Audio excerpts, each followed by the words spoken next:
Today on No Greater Love with Pastor Jeff Cramer. And if we can understand this practically, the 10 Commandments, again, they express the righteous will of God. Why? So that we can understand that we are to call out to God for his mercy and for his grace, because we realize the desperate situation that we're in relationally before God. And this is why the New Testament comes, and we call it the gospel, the good news. The good news is that I'm not approaching God through all of these different sacrifices and trying to relate to God when all these things that I fail. When it's simpler, he showed his love, taking the cross for us. No greater love than innocent blood.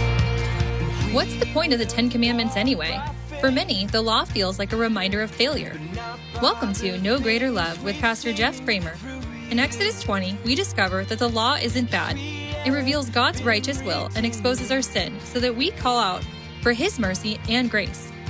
Pastor Jeff begins with the first 4 commandments, showing us what it means to walk with God directly. No other gods, no idols, honoring his name and setting apart time for him. Let's tune in now to the message titled, Learning to Walk Before God. We have been redeemed. You know, as we look back into the book of Genesis, we start talking about Abraham and all that. That Abraham, he wrestled with God. He tried to fulfill some of these promises, but he came to that place and God told him in Genesis 17:1, he said, walk before me and be blameless. This was God's encouragement to him. And as we read that here in 2025, we can, our minds can go all kinds of places. But the first one that my mind went, the first place it went was, well, okay, God, how does a person do that? What does that look like? What does it look like to walk before you and to be blameless? And we don't know how to do that unless we know what pleases God. And so tonight, we dive in to Exodus chapter 20, the 10 Commandments. There's a lot to talk about here. And we will not get to everything that we're going to talk about, but we will go through the chapter tonight. We're going to arc over the top of it. A few things we'll pull out of there, and we'll continue on with our study. But I do encourage you that in your own private studies, maybe you dive into the 10 Commandments a little bit more, and perhaps you'll be surprised as to what we see here tonight. And so when we dig into the 10 Commandments, we're seeing where God is beginning to teach his people how to follow him. Remember, he told Abraham long before this time, he says, walk before me and be blameless. Now, he's used Moses to bring the people out of Egypt and all this stuff. And now, about a year into the process or so, about a year into the Exodus, he's at this place and he begins to speak to his people. He begins to share with them how to follow. And I want you to consider it this way here is what we're looking at is, listen, if you've been away from church for a while, or maybe you've been out of relationship with Jesus for a while, you've probably have forgotten how awesome God is. If you can understand that we're dealing with the Hebrews, they were slaves to the Egyptians, and at this point, it had been about 400 years of slavery. So the number of generations that have passed through, and they've been under this suppressive leadership, if you will, that their tone towards, well, is God real? Is God really going to save us? Is God really going to, is he really going to intervene in our behalf? Are his promises really still for us today? I mean, these are common things that we wrestle with here right now. I mean, we see the struggle within our country, from the courts to the White House to the schoolhouse and all these places around right now, and the struggles that are happening. It was not nearly like it was going on for them. And God shows up, he brings them out, he uses Moses, he delivers them out of Egypt, but 400 years has passed. And now, in the Exodus, after this has gone on, and again, we're about this place about a year or so, plus or minus, that they're out there before the mountain of God, Mount Sinai, and as they're here, they have seen a few just radical miracles right before them. From the Red Sea to the water to the manna, the daily food, all of this stuff, these miraculous signs that God has laid before them to get their attention, to show that he was willing to provide for them when they did nothing. He intervened on their behalf, and you and I can appreciate that. because God is always working on our behalf when we deserve it and when we don't. And God just desires that we are open and that we humble ourselves before him, that he might speak to us. Listen, you might be here tonight and you might be a regular attender here, but you might have some real challenges that you're walking through because God is chastening you for this. God is chastening you for that. God is trying to refine you, if you will. And you may be a little bit discouraged because you might be in a spot where I can't really hear God's voice super clear right now. That's okay. Don't go anywhere because God's not going to leave you. He's not going to leave you and he's not going to forsake you. He's going to complete the work in which he started. And you must never look at a difficult time in the hands of God as something where God is trying to punish you, to intentionally inflict pain and discomfort and suffering. That's not it. God does use chastening, and we do go through pain and discomfort and suffering. Yes. But it's all for the purposes of refinement and not for destruction, not to destroy us. There's a radical difference between the two. Now, when we get here to the law of Moses, okay, and I'm just referring to that generally, we know that there is, somewhere in this range, about 613 different laws that are carved out here in the law of Moses, if you will. And there's a footnote in my notes if you guys like to download that, and you can see each one of them listed out, all 613 of them. But God was leading Moses, and I want you to consider how he begins to lead his people. He begins to lead them into a relationship with him. And how we're going to start this off tonight, we're not going to get through all of these things, but I want to give you something to kind of apprehend, like, okay, I see the movements here. I see that, okay? And so if you can, they're going to throw a few of these on the screen here. If you can understand this in 3 pillars, okay? The Mosaic law in 3 pillars. Here it is. This is just so you can capture what God is up to. Tonight, we're in Exodus chapter 20. But as we start here in Exodus chapter 20, the 10 Commandments, understand that these just express the righteous will of God. The 10 Commandments. It's just expressing the righteous will of God. Now, we know that the Hebrew word for law is Torah. And so the Torah, and what does that word mean? Well, we translate it as law within English, but all it means is human direction. That's what it means. So if you could understand this, in the scope of God doing something, of leading his people. They came out of 400 years of slavery. This generation that is current and set there, he brought them out. He's done a number of mighty miracles there to get their attention. He's called Moses to rally them at Sinai, the mountain of God. And now he begins to speak to them. And as he's speaking to them, the first thing, again, that Moses gets to give to the people is the 10 Commandments. Again, the human direction. That God is directing them in relationship with how they're to be in relationship with him in the 10 Commandments and how they're to be in relationship with each other in the 10 Commandments.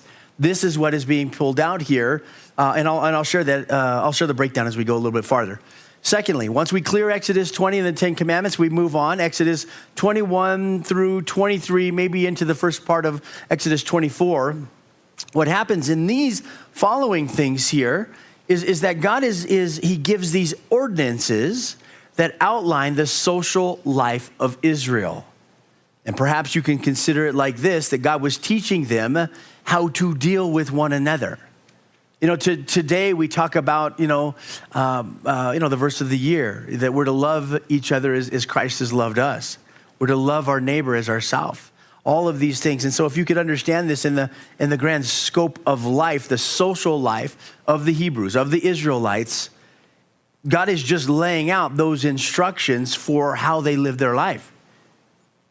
And if you're willing to receive it, he's done no less, but more for the church. How so?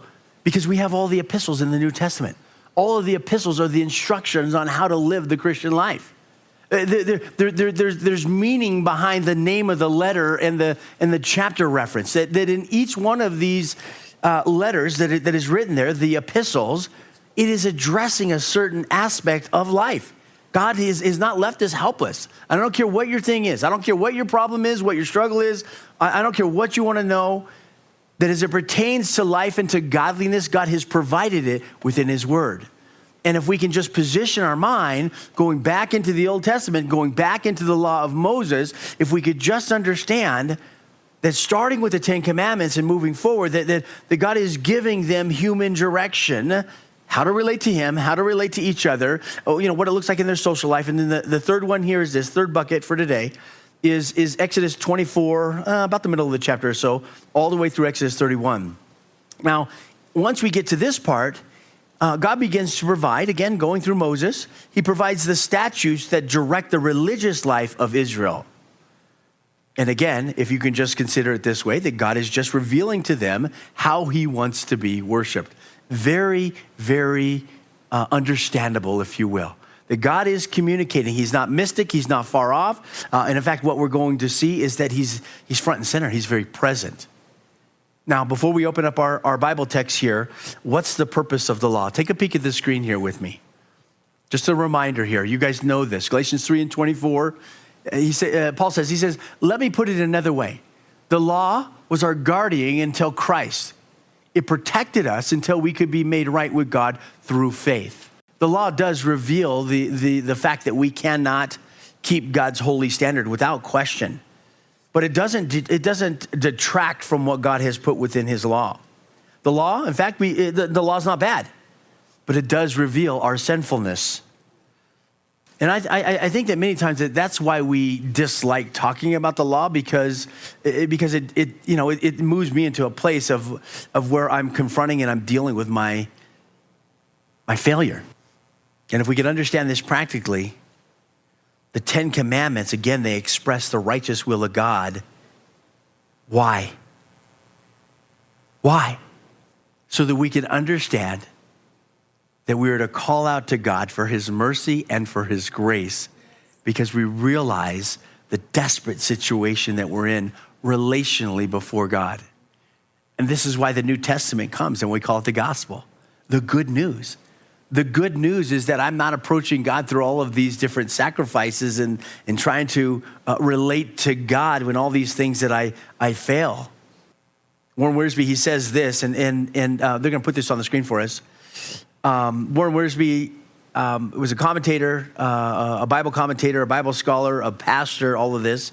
And he wrote, he said that Jewish ceremonial system in Exodus and Leviticus was fulfilled by Christ. But the moral content of God's law still remains.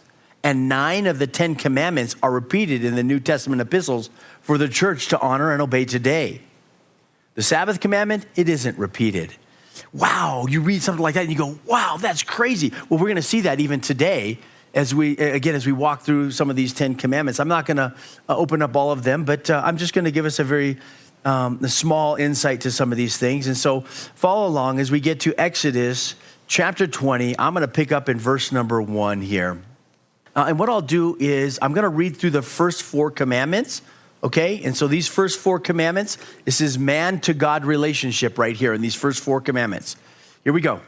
It says, and God spoke, he spoke all these words saying, I am the Lord your God who brought you out of the land of Egypt, out of the house of bondage. You shall have no other gods before me. That's the first one. You shall not make for yourself a carved image, any likeness of anything that is in heaven above, or that is in earth beneath, or that is in the water under the earth. That's the second one. He says, you shall not bow down to them nor serve them. For I, the Lord your God, am a jealous God, visiting the iniquity of the fathers upon the children to the 3rd and the 4th generation of those who hate me, but showing mercy to thousands, to those who love me and keep my commandments. You shall not take the name of the Lord your God in vain. That's the 3rd one. For the Lord will not hold him guiltless who takes his name in vain. Remember the Sabbath day to keep it holy. There's the 4th one. 6 days you shall labor and do all your work. But the 7th day is the Sabbath of the Lord your God. In it you shall do no work. You, nor your son, nor your daughter, nor your male servant, nor your female servant, nor your cattle, nor your stranger who is within your gate. For in 6 days the Lord made the heavens and the earth, the sea, and all that is in them. And he rested the 7th day. Therefore, the Lord blessed the Sabbath day, and he hallowed it. Father, bless your word to our understanding now. We ask this in Jesus' name. Amen. So as we navigate through this, again, just understanding the big idea, and that is learning to walk before God. The God was showing his people, he was showing them how to walk before them. And man, he's so faithful to carve out every area of existence. And with these first 10 commandments, as we've seen here, in the 10 commandments, the first 4 of these commandments, these are man's relationship to God. You shall have no other gods before me, as we saw in verse number 3. You know, Jesus told us this in the New Testament. He said that the Father is looking for those that will worship him in spirit and in truth, in John 4:24. So we understand the consistency of God's heart, Old Testament and New Testament. We also understand this, that why the commandment says that you shall have no other gods before me. We recognize that in the Gospels that Jesus said this, Matthew chapter 6:33, that he instructed the people to seek first the kingdom of God and his righteousness. That God's heart desire is the same. Watch, don't miss it. And don't put all this weird stuff underneath of the law, because we define the law, Torah, what it means. It's just human direction. Just understand it that way. That God's heart in the Old Testament or the New Testament is he's seeking relationship with you. And the glorious part that we have here in this church age is that Christ has paved the way. Christ has made the sacrifice. I don't have to present the best lamb within my flock to come and try to approach God with. I don't have to do that blood offering, that animal sacrifice, if you will, that didn't take away my sin. It only covered my sin. It was just like the appeasement before God until Christ came. Christ is the Lamb of God that takes away the sin of the world. And what God is desiring, again, if you can receive it, as the 10 commandment, the first of the 10 commandment calls it out, you shall have no other gods before me. He's merely desiring to be in that first position of relationship within our life. The only God, I should say, in our life. The second one, again, that was in verse number 4, is you shall not make for yourself a carved image. Well, when we read this and we go down and we see all the different description that is within verse 4 and 5 and everything, you know, maybe I can encourage you in this way. Maybe I can encourage you to apprehend it this way. That God is jealous for you and not of you. We know that the scriptures call out that God is a jealous God. But in the jealousy, you know, he's not looking... he's not looking at Justin and saying, boy, that guy, he's got a flock of hair on his head. I sure wish I had that kind of hair. God's not looking at Justin like that. And he's not looking at me and saying, Jeff, I could count all those hairs in one hand. He's not looking at me like that. He's not jealous of us. He's jealous for us. Again, just underscoring off of the very first commandment, moving on down, the second commandment, you should not make for yourself a carved image. God doesn't want our heart to be diverted into avenues and lanes where we worship something less than God. Something less, something that cannot help us. Something that might distract our attention but has no ability to impact the changes that I need within my life. And so, again, we're looking at the 10 commandments, the Torah, human direction. He goes down, and in verse number 7, one more time, he says, you shall not take the name of the Lord your God in vain. You know, I think most of us immediately move to this place of saying, well, I'm not going to use God's name as a cuss word. Okay, good, you shouldn't. But that's not really what this is dealing with. This is more of the idea of people were in the habit and in the custom of using God's name to substantiate a promise or something that they were going to keep a vow and all this stuff. You know, perhaps you'll remember how Jesus addressed it within the New Testament. He says, let your yes be yes, and your no be no. Right. Anything more than that is what? He says, it's from the evil one. That's right. It's from the evil one. And so Leviticus, I didn't have him put this note on there. Let me just see if I can flip there real fast. Leviticus 19, verse number 12, out of the King James, it says, and you shall not swear by my name falsely, nor shall you profane the name of your God. I am the Lord. And so we're not taking God's name in vain. We're not just counting God's name as a common thing. And again, if we just shine a little light, whether it's Old Testament or New Testament, just understand that God doesn't want us to invoke his name and then go down and perform bad behavior, if you will. Let your yes be yes, let your no be no. we move on to the number 4. And he says, remember the Sabbath day to keep it holy, verses 8 and 9. I don't have a lot to say about that. I know that, again, this is not something that's repeated in the New Testament. It's not here for us as a church. But I do have something to add if we were to back up just a little bit here. Let's back up to verse number 5. I got some Bible notes in here that, I wonder if this applies or helps anybody in the room. Let me read you the verse again. Exodus 20, verse number 5. It's right here in the middle of this, of not, not making for ourselves a carved image, okay? He says, you shall not bow down to them nor serve them, for I am the Lord your God, am a jealous God, visiting the iniquity of the fathers upon the children to the third and to the fourth generation of those who hate me. You know, I know that this church and the totality of this fellowship, I know we've got a mixture of people in here that some people come from a very structured background of like kind of the Baptist style stuff, if I could use that kindly, or other people are coming out of, the charismatic side, the Pentecostal side. Some people have even come out of heretical churches and, faith movement stuff and all of that. And some of the skewed perspective that gets in there is these generational curses things. And I got a little note in my Bible here, and so maybe I just drop you the reference here. But in Ezekiel chapter 18, God speaks very clearly around these types of issues. And, this nonsense of the generational sins is so bogus once you read the scriptures. But in Exodus 18, that Ezekiel is, not Exodus 18, Ezekiel 18, that Ezekiel is talking, and he's recording for the Lord. He's having a conversation with God. And he says, what do you mean when you use the proverb concerning the land of Israel, saying, the fathers have eaten sour grapes, that means that they sinned, and the children's teeth are set on ends, that means that they're taking the punishment. God says, as I live, says the Lord God, you shall no longer use this proverb in Israel. Behold, all souls are mine. The soul of the Father as well as the soul of the Son is mine. The soul who sins shall die.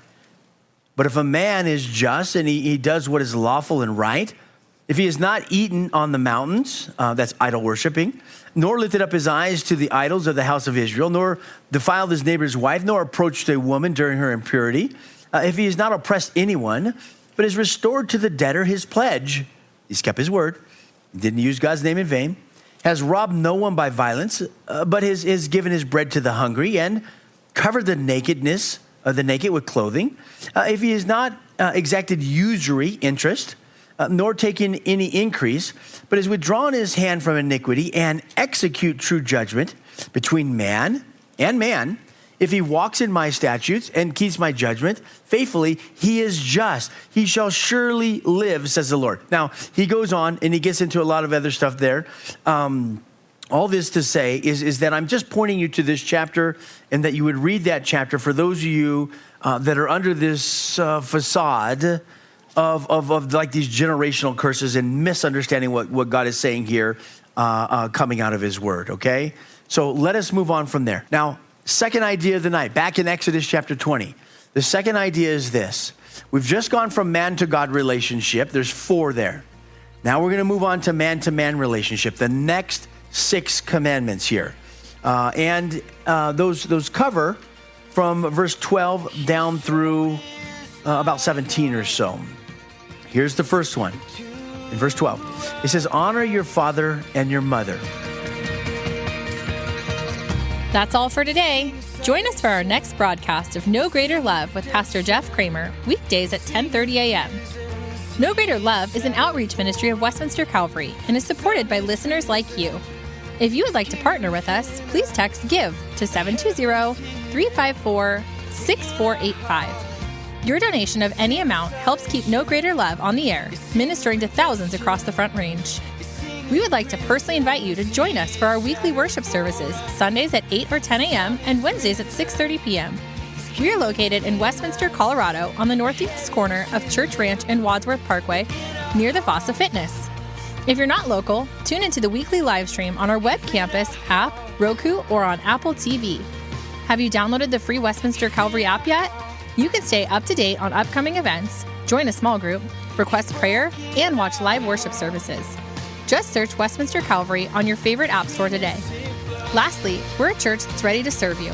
If we can do so, give us a call at 303-223-4640. And remember, there's no greater love than when Jesus gave up his life for you and me. Thanks, and God bless.